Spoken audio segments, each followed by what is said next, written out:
أعوذ بالله من الشيطان الرجيم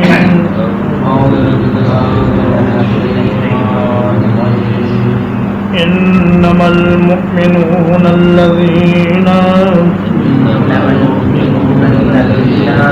مومن تو صرف وہی لوگ ہیں آمنوا باللہ ورسولہ جو اللہ پر ایمان لائے اور اس کے رسول پر ایمان لائے وَإِذَا كَانُوا مَعَهُ اور جب وہ ان کے ساتھ ہوتے ہیں عَلَىٰ أَمْرٍ جَامِعٍ کسی اجتماعی کام پر لم يذهبوا نہیں جاتے حتی یستأذنوا یہاں تک کہ آپ سے اجازت طلب کر لیں ان الذین یستأذنونک بلا شبہ وہ لوگ جو آپ سے اجازت طلب کرتے ہیں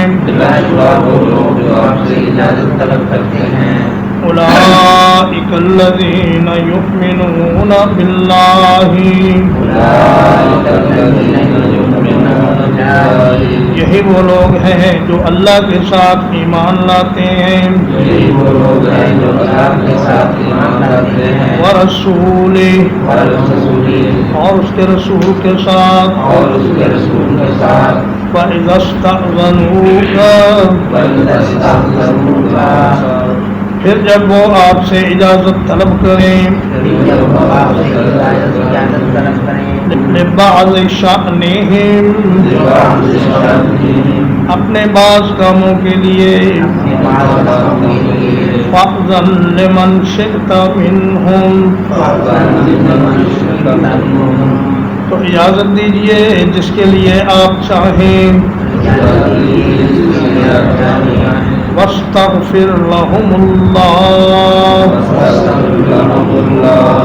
اور ان کے لیے اللہ سے بخشش طلب کیجیے ان اللہ غفور رحیم یقیناً اللہ تعالیٰ بہت بخشنے والا بڑا مہربان ہے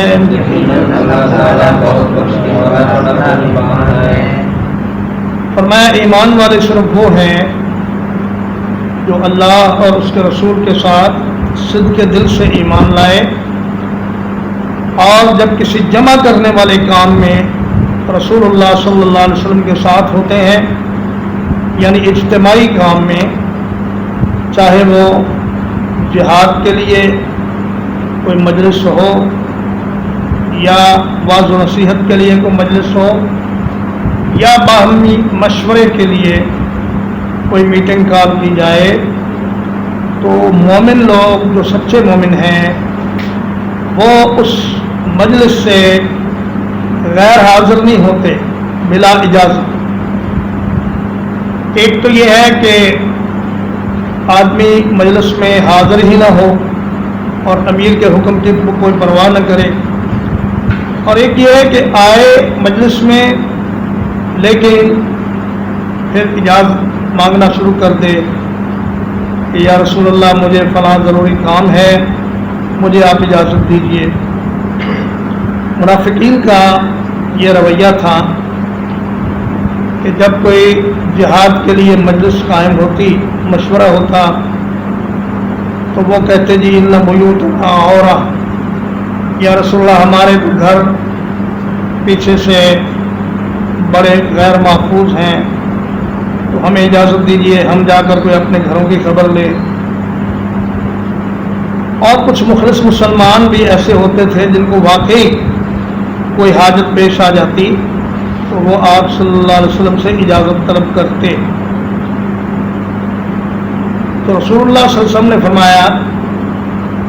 حضرت ابو ہریرہ رضی اللہ تعالیٰ عنہ روایت کرتے ہیں کہ اذا کانوا ثلاثۃ فلیؤمروا احدهم، اگر 3 مسلمان کسی سفر میں ہوں یا کسی جگہ اکٹھے رہتے ہوں تو انہیں چاہیے کہ اپنے میں سے ایک کو امیر بنا لیں، اور فرمایا من اطاع امیری فقد اطاعنی، جس نے میرے امیر کی اطاعت کی اس نے میری اطاعت کی، ومن عصا امیری فقد عصانی، جس نے میرے امیر کی نافرمانی کی اس نے میری نافرمانی کی، اور جس نے میری اطاعت کی اس نے اللہ کی اطاعت کی، اور جس نے میری نافرمانی کی اس نے اللہ کی نافرمانی کی۔ تو معلوم یہ ہوا کہ اسلامی تنظیموں کے لیے اور دین کی دعوت دینے والے لوگوں کے لیے منظم ہو کر رہنا بڑا ضروری ہے، اور ایک ان میں سے امیر ہو جس کے احکام کے تحت وہ لوگ دعوت کا کام کریں، اور جہاد کا کام بھی امیر کے احکام اور اس کی ہدایات کے مطابق کریں۔ اور فرمایا کہ منافقین کا طریقہ یہ ہے کہ وہ ایک تو بلا ضرورت اجازت طلب کرتے ہیں، اور کبھی وہ اجازت کے بغیر ہی کھسک جاتے ہیں۔ مومنوں کا طریقہ یہ نہیں ہے۔ فرمایا جو لوگ اجازت طلب کرتے ہیں وہی ہیں جو اللہ اور اس کے رسول پر ایمان رکھتے ہیں۔ تو اے میرے حبیب، جب یہ اپنے بعض ضروری کاموں کے لیے آپ سے اجازت طلب کریں، فَأَذَن لِمَنْ شِئْتَ مِنْهُمْ، اگر آپ یہ دیکھیں کہ اس آدمی کے بغیر کام چل جائے گا تو اس کو اجازت دے دیں، اور اگر آپ یہ دیکھیں کہ اس کے بغیر کام نہیں چلے گا تو پھر اس کو اجازت دینے سے انکار کر دیں۔ اور یہ آپ کی ثوابدید پہ ہے کہ آپ جسے چاہیں اجازت دیں، جسے چاہیں نہ دیں۔ وَاسْتَغْفِرْ لَهُمُ اللَّهُ، فرمایا اگرچہ اجازت لے کر جانا جائز تو ہے مگر اچھا نہیں ہے، اس لیے فرمایا ان کے لیے اللہ سے بخشش طلب کریں کہ انہوں نے اس اہم موقع پر مسلمانوں کی جماعت کو چھوڑ کر اپنے ذاتی کام کو اجتماعی کام پر فوقیت دی، تو اس لیے ان کے لیے اللہ سے استغفار طلب کریں۔ لا تجعلوا دعاء الرسول بینکم،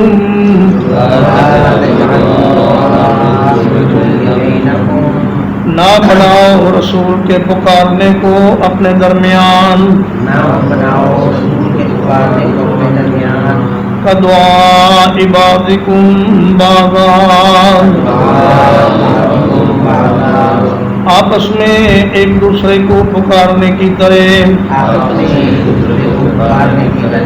قد یعلم اللہ الذین، یقیناً اللہ تبارک و تعالیٰ ان لوگوں کو جانتا ہے، یتسللون منکم لواظا، جو ایک دوسرے کی اوٹ لیتے ہوئے کھسک جاتے ہیں۔ فَلْيَحْذَرِ الَّذِينَ يُخَالِفُونَ عَنْ أَمْرِهِ،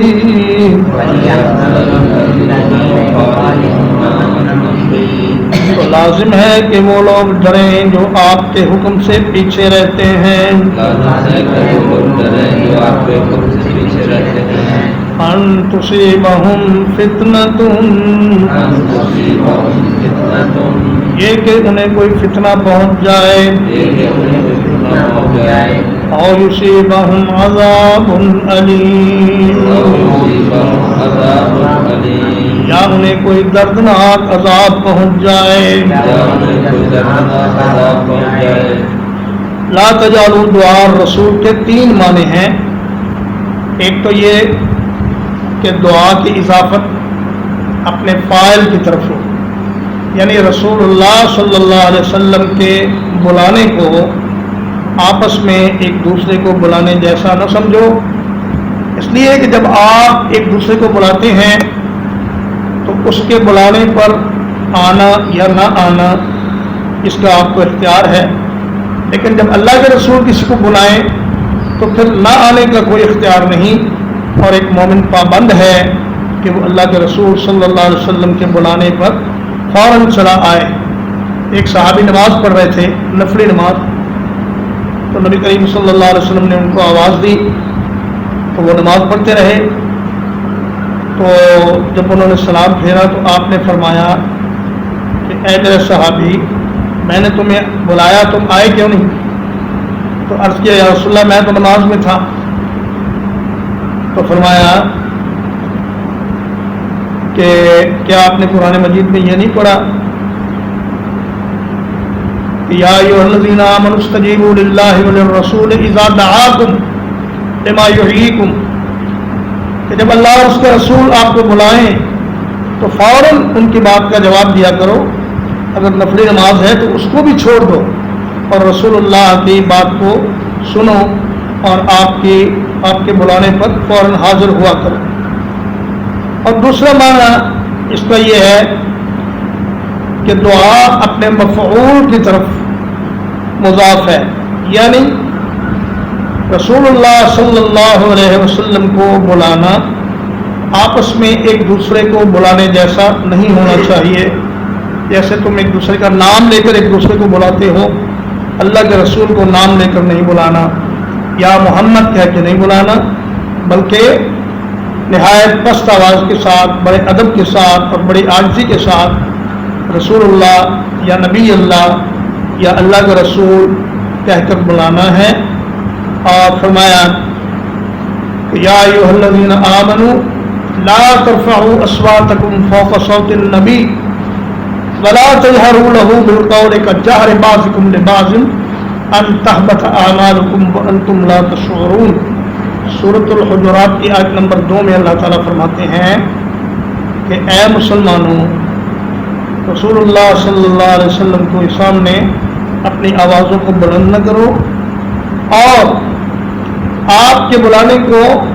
ایسا نہ سمجھو جیسا آپ لوگ ایک دوسرے کو بلاتے ہیں۔ رسول اللہ کو جب بھی بلانا ہو، جب بھی آپ کو مخاطب کرنا ہو تو انتہائی پست آواز کے ساتھ اور انتہائی ادب اور احترام کے ساتھ نام لیے بغیر آپ کو القاب کے ساتھ بلایا جائے۔ اور ایک تیسرا معنی اس کا یہ ہے کہ رسول اللہ کی دعا کو اپنے ایک دوسرے کی دعا جیسا نہ سمجھو۔ اگر اللہ کے نبی کی دعا تمہارے حق میں ہو گئی تو بیڑا پار ہو جائے گا، اور اگر اللہ کے نبی کی دعا تمہارے خلاف ہو گئی تو بیڑا غرق ہو جائے گا، دنیا بھی خراب اور آخرت بھی خراب۔ اور فرمایا قد یعلم اللہ الذین یتسللون منکم لواذا۔ تسلل، یتسلل کا معنی ہے آہستہ سے کھسک جانا، اور لواذا لاذا یلوذ سے ماخوذ ہے، اس کا معنی ہوتا ہے پناہ لینا، آڑ لینا، اوٹ لینا۔ جب بعض مسلمان اجازت لے کر جانے لگتے تو منافقین بھی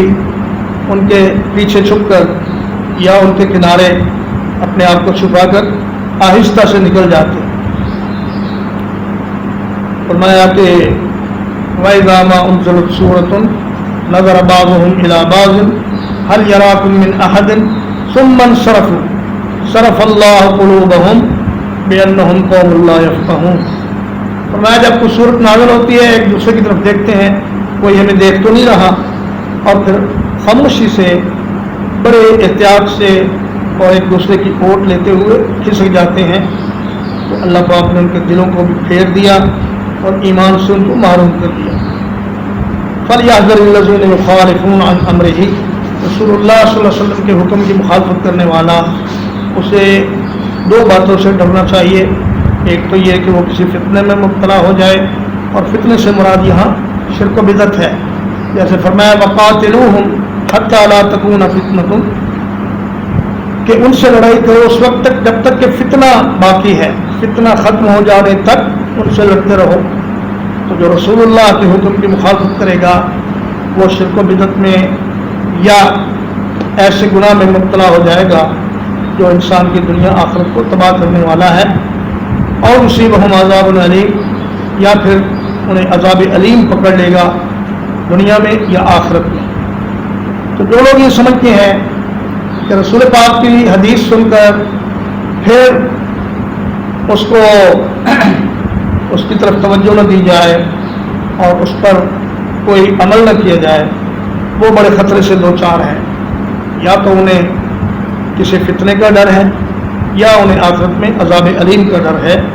اب جب رسول اللہ صلی اللہ علیہ وسلم نے فرما دیا کہ داڑیاں بڑھاؤ اور انہیں معاف کرو اور انہیں کچھ نہ کہو،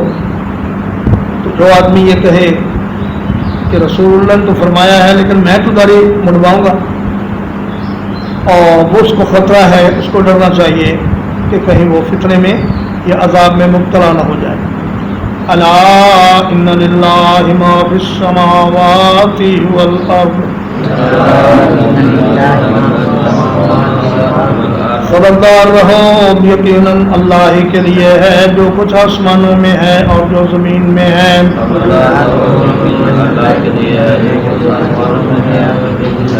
قد یعلم ما انتم علیہ، یقیناً وہ جانتا ہے جس حال پر تم ہو. وَيَوْمَ يُرْجَعُونَ إِلَيْهِ،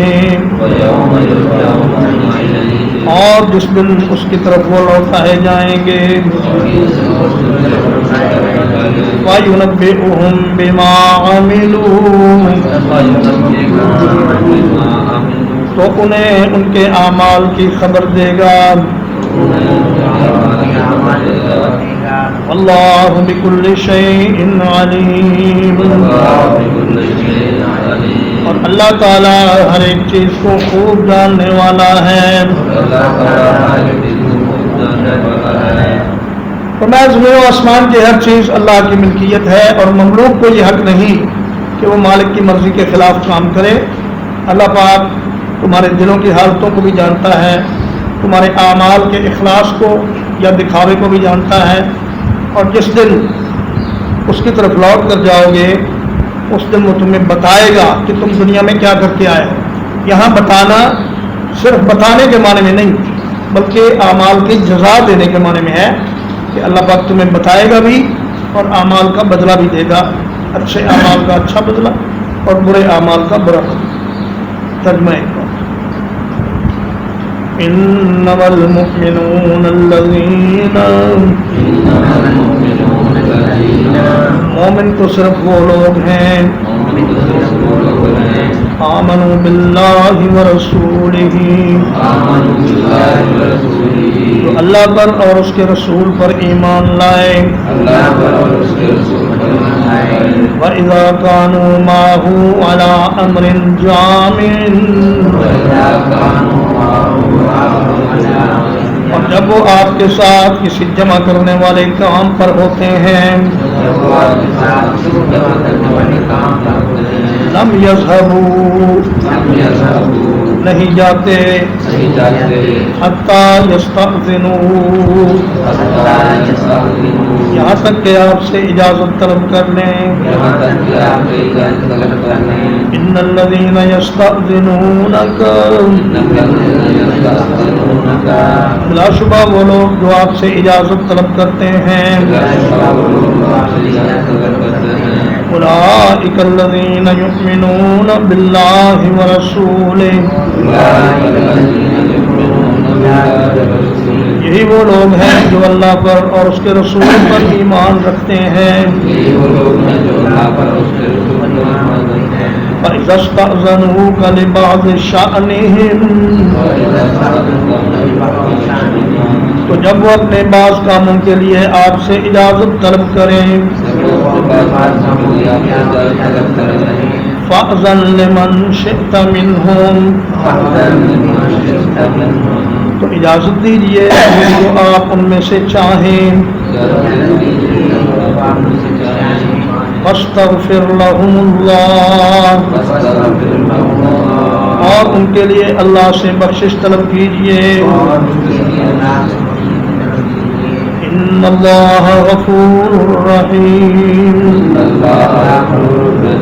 بلا شبہ اللہ تعالیٰ بہت بخشنے والا بڑا مہربان ہے. لا تجعلوا دعاء الرسول بینکم، اپنے درمیان رسول کے بلانے کو نہ بناؤ، کدعاء بعضکم بعضا، آپس میں ایک دوسرے کو بلانے کی طرح، قد یعلم اللہ الذین، یقیناً اللہ تبارک و تعالیٰ جانتا ہے ان لوگوں کو، یتسللون منکم لواذا، جو تم میں سے ایک دوسرے کی آڑ لیتے ہوئے کھسک جاتے ہیں، فَلْيَحْذَرِ الَّذِينَ يُخَالِفُونَ عَنْ أَمْرِهِ، تو ان لوگوں کو ڈرنا چاہیے جو رسول اللہ کے حکم سے پیچھے رہتے ہیں، ان تصیبہم فتنۃ، یہ کہ وہ کسی آزمائش سے دوچار ہو جائیں، او یصیبہم عذاب علیم، یا ان کو دردناک عذاب پہنچ جائے، الا ان للہ ما فی السماوات والارض،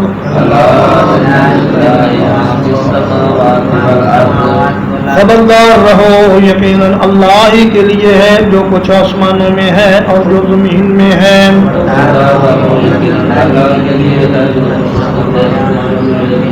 قد یعلم ما انتم علیہ،